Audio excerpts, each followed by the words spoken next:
Hey guys, 'tis I. Today I'm gonna tell you all about my rose wish list. I already have, let me find it. Oops, sorry, very unprepared. Okay, I found it.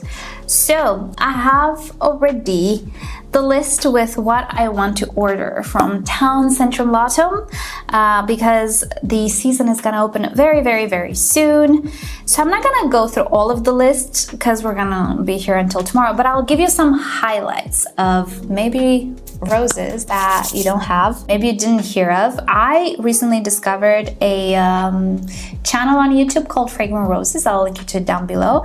That has a lot of roses from what I can tell, and I've picked up quite a few orchid. Sorry, I filmed a lot of orchid videos today. I picked up a lot of rose recommendations based on fragrance. And you know what?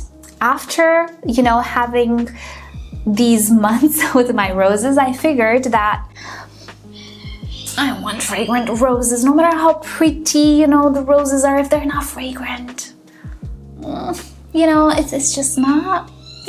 They have to be really spectacular or really out of this world for me to keep them. If they're not fragrant, I have limited space. Anyway, so I have a few highlights that I kind of want to show you here that I want to purchase and I want to try because I think they're beautiful. First of all, my entire wish list here is mainly formed by Tantau roses because I discovered the few Tantau roses I have, they are phenomenal. I love them. Even the ones that are not supposed to be super fragrant, in my environment, they are. Or at least I detect the fragrance. Did you know we all detect fragrance differently? We all maybe sometimes detect certain notes but cannot detect others. I know, it's unfair. I think I know that I personally cannot detect some, I don't even know how to describe them, but from the orchids, some fragrances, I detect them as smelling like ink, and some people detect something beautiful, and it's so unfair because I love fragrance. But yeah, it is how it is. For me though, Tantau roses smell absolutely phenomenal, very strong in my environment. They also do very well. They also look very beautiful. So my wish list is mainly Tantau roses now. But I have other stuff as well, as you will see. So first and foremost, I have a rose that was mislabeled. I ordered it in the spring and it was something else. I'm sorry, I need to make veggie time for a birdie, so she's calling me after this video. So I had a Pacific Blue from Tantau, but I received something else. So I talked to them, I will have it for free in this order. First and foremost, I want to have Pacific Blue. I really like this, people call it lavender, color of roses, and I don't have many of them. And from what I understand, Pacific Blue is incredibly fragrant. So definitely, I wanted it from the last season. I will definitely buy it again. It's on my wish list. It's, I think, the only one with this color. And I'm gonna try to put the roses somewhere on the screen so you see what I'm talking about as they appear on the Town Centrum Lottum website. Second rose on my wish list actually is Summer Song. This is a David Austin rose that nobody likes. Here's the thing, it has a wonderful color. I think everybody likes the color. Everybody likes the fact that it does have a fragrance and the shape and everything. The problem is it's a finicky rose. It's not particularly disease resistant. It's also kind of floppy in some environments. Here's the kicker though. I live in a hot, dry environment. And from my understanding, this rose absolutely loves abundant sunshine. And hey, if there's something I have in this country is abundant sunshine. I don't know what to do with it. It's so abundant. So I'm thinking this might actually do okay in my environment. Definitely I'm willing to give it a go. Willing to purchase it and see how it does. Maybe it's gonna go even vigorous enough to not be so floppy, even though I don't have an issue with floppy roses. I think they're kind of cute. But from what I understand, this rose can be completely floppy. I don't know. I don't know what to say. Roses in my environment do act differently than what I see them do in other climates. Do you know, my golden celebration is taller than me. It's already over 2 meters. And it's full of blooms at the top. I need to peg it. I have a different plan with it. Yeah, it's that type of environment which can make roses grow to endless heights. My Chippendale rose from Tantau is as high as me. and I'm 164. It's as tall as me. Chippendale. Like, so fingers crossed, summer song will do good in my environment. I'm willing to give it a go. Next on my list, I ordered it last time as well, but it didn't make it, Charlene de Monaco. Everybody knows it. I am not going to insist on it too much. It was not a strong rose when I purchased it first. It's definitely going on my wish list now. Next rose that I want is Distant Drums, and I want this rose as a replacement for Coco Loco, which does not do well in my environment. It is a gorgeous rose for many people, but in my environment, it's struggling so bad, and it's the only one that struggles so bad. So I'm pretty sure it's an environment thing. It really burns. It looks so miserable. It hates its life in my environment, to be honest, and I don't like it. Seeing it like that either. Definitely not a rose for very hot, dry climates, maybe. Oh, there's a big bee that is trying to get in this room. Sorry, honey, not allowed. So yeah, I don't know why Coco Loco is just not enjoying his life. But I think that Distant Drums, it's a little bit better in very, very high temperature environments, very hot summers. So I'm just gonna go with that. Oh my gosh, I want to skip some roses because I have like 20 here, so I don't keep you here forever, but I just can't. I skipped a few. Next up, I discovered something. So last season when I purchased roses, I went a lot for pink roses. I still love pink roses. I like the contrast between the pink rose and the blue salvia that I have, beautiful. But I discovered that dark red roses make such a wonderful contrast with the blue salvia as well that I'm like, I want some red roses. So I have a few of those as well. Excuse Birdie if you hear her. It's still early. She's a little entitled here. It's not veggie time yet, but in 10 minutes I'll go. So excuse the little birdie in the background. Right, next up is a red rose, as I was saying, and this is Jubilee Papameyang. And oh, it's serious. Yeah, she's also scolding me. Right, so Jubilee Papameyang is supposed to be a pretty heat-tolerant, extremely fragrant rose, very red rose. Yes, please. So definitely on my wish list here, I really want to put a few more red roses in my garden because I thought I didn't like them much, but I do. And I only have, I think, one that I saw in bloom, reddish rose. I have, what's it called? Royal Perfuma. It's not even a proper red, but I like that dark color that I can totally see as red as well with the salvia. Oh. So yeah, I have a few red roses here on my wish list. Next up, we're gonna skip a few from Tantau, but I will give you one from Tantau, two from Tantau. I have more. But first off is Mauritia. And I do believe Mauritia, in my opinion, can go very well with Charlene de Monaco. And I plan to put them kind of opposite to each other. I think they will look so beautiful together. Mauritia is a very, very elegant looking rose in my opinion. Again, some people might not have the best luck with her, but being that I do have an environment that is dry and warm, she might actually do better for me in this environment. I hope so.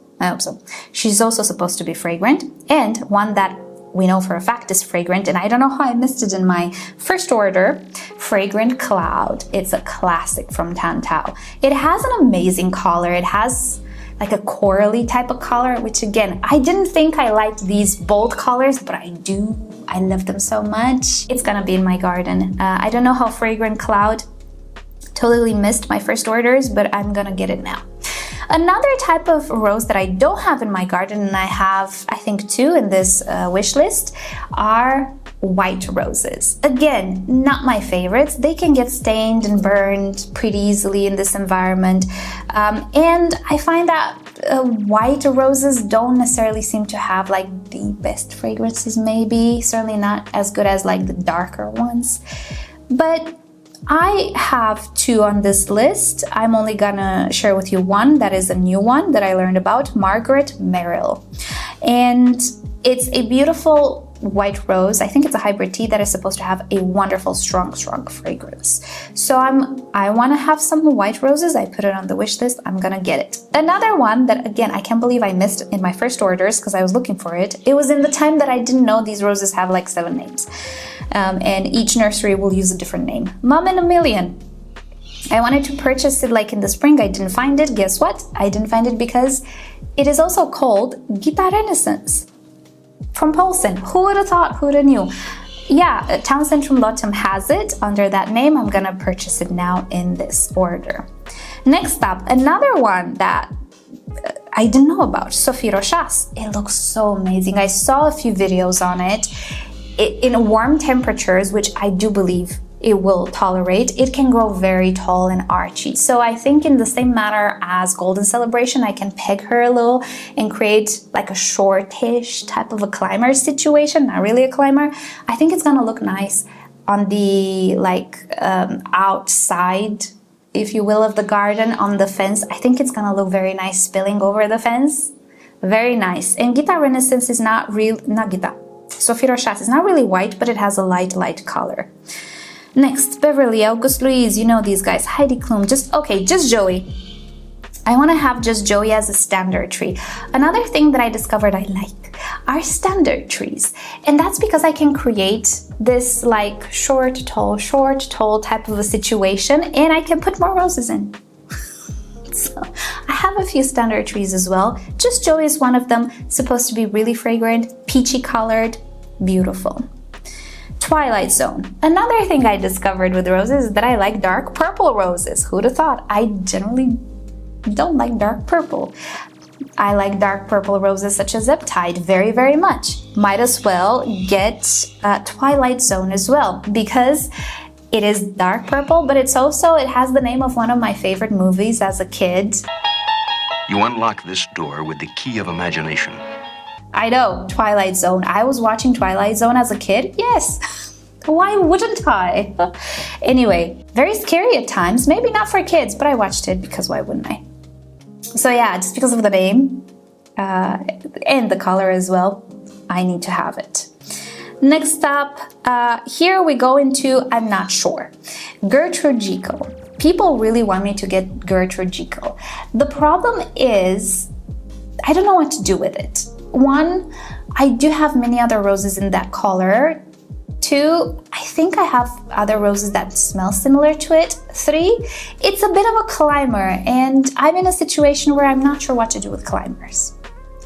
Maybe I will have some more opportunities in the future to properly display the climbers, but now everything that I know can be a tall climber, I kind of stay away from. I kind of really want to get Gertrude Jekyll at some point because, you know, she's such a staple, but I don't know if now. Another question mark, Anistara Roma. I have to say I love the name. It's from Fenogeno, I think. I really like the name. I really like the idea of having a rose that is like light colored and smelling like anise. The thing is I have it with a question mark because I do have Madame Anisette from Cordes and it put out so little fragrance, it's weird. I hope she will, like with age and maybe other seasons, put out more fragrance.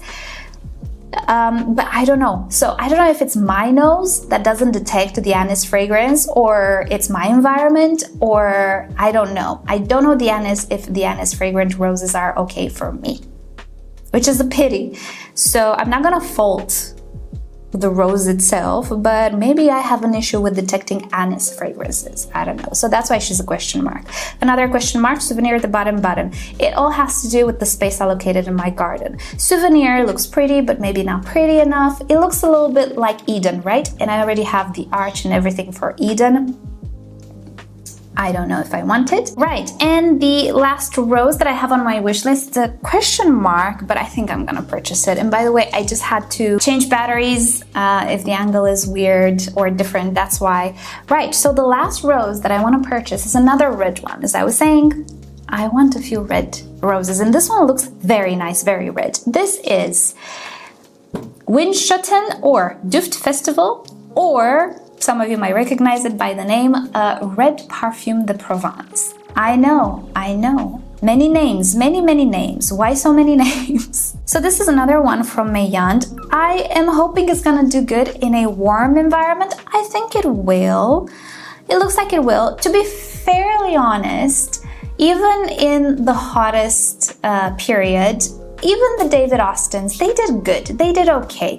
Am I expecting the best flowers in the summertime? No. But then I have 9 more months that I can enjoy them. Even like winter for Christmas, actually, we have beautiful roses in my area. And we cut them in January, but for Christmas, it's one of the peak rose seasons. Even better than spring, maybe, because the temperatures are sometimes better around Christmas in my area than they are in spring. It can be a little hot in the spring, depends on the spring. So yeah, in the summer, I do not expect beautiful flowers. I do, however, expect the foliage to not crisp and die off. That's all I want. And the only one so far that has not wanted to like me too much is Coco Loco. Either it's that particular rose, maybe has an issue, either, the variety itself, I don't know. So I'm pretty confident now, much more confident than I was like in February, that the roses will be okay, absolutely fine with what I can offer them. All I want is for them to survive, and then starting, the end of September, they will start to rejuvenate again and start to bloom. Like starting October, probably I'm gonna start to have really nice blooms on my roses. So I don't know, we'll see. This is my wish list so far. I think it looks great, and there are many changes that I want to do in the garden now that I got a little bit more familiar with how the roses grow in my area. I'm gonna move some around because here's another thing that really frustrates me. Even on this website, even like on anything, wherever you look, they will say, oh, this rose grows from 60 to 100 centimeters. And there is Chippendale with 170 centimeters in my garden. I understand that maybe in different environments it grows differently. But I do believe that as a rose hybridizer, at least, because these hybridizers, they deliver roses all around the world. Get feedback from people, from nurseries there. Get some feedback. And when I purchase a rose, and when you describe a rose on your website, tell me, in particular climates, it has been known to grow to 3 meters high. Because you know what I did? I put roses that are supposedly 80 centimeters high. I put them like more in front, and now they're almost 2 meters. And no, it's not me who needs to do the research. I did my research. It is you who needs to give me the proper information. And yeah, that's why it's with roses, as with orchids, I guess, really important to see what other people are saying on forums and stuff. But let us be real. Give me the information that I need to know in order to make my life a little bit easier. It's easy for you to gather feedback. You have the opportunity. Give me proper instructions. All I'm saying. But yeah, you should know this. With roses, the height and everything, don't even look at it. Don't even, I don't know, with David Austins, maybe if you're in the UK, yeah, sure, look at it, because, those roses are specific probably for that area. The fact that they're internationally purchased now maybe, was not the intent. I don't know. But if you live in any other regions that might not be exactly the same climate as where these roses are coming from, do not even take into consideration the height and size you get on your tag. Do not even throw it away. I'm kidding. I'm very frustrated with it though. Just do some research, sadly, and ask around. Hey, you have this rose? Yeah, how tall it gets? Oh boy, it gets tall. And that's how you get your information, sadly. I'm kind of frustrated by this aspect. Give me, just tell. Okay, fine, it's fragrant. 3 stars, 5 stars, 11 stars. I'm a little bit less concerned with the amount of stars and how people interpret the amount of stars, because that's a whole fiasco. I'm less concerned with that and a little bit more concerned with what should I expect from this product that you're selling me. Tell me about the product. Tell me good information that helps me put it in my garden, Anyway, I'll stop my rant here. I don't know why I went on a rant. I just saw like a red Parfum de Provence between 50 and 100 centimeters. Bet you it will be 150 in my garden. Bet you. I will bet you. Anyway, so I already know when they say 100 centimeters, oh, end of the border. It's gonna be a tall one. Right, so with that said, thank you guys so much for watching. Let me know what you think about all of this ordeal with the dimensions and, you know, why do they give us such dimensions? What do they even mean? Because many people seem to complain about this. Why do we get this information if it's useless? Tell me what you think about this, and tell me what you think about my list. Do you have these roses? Do you think they're nice? How do you think they will fare in a hot summer environment? So that said, thank you guys so much for watching. Hope you enjoyed hanging out with me today. And yeah, I'm like, my finger is literally on the buy button for when the nursery opens for orders. I have my budget, I have everything. I'm here for the buy. So yeah, cannot wait for bare root season again. And with that said, thank you so much for watching again. Have a nice day. I'll see you next time. Bye.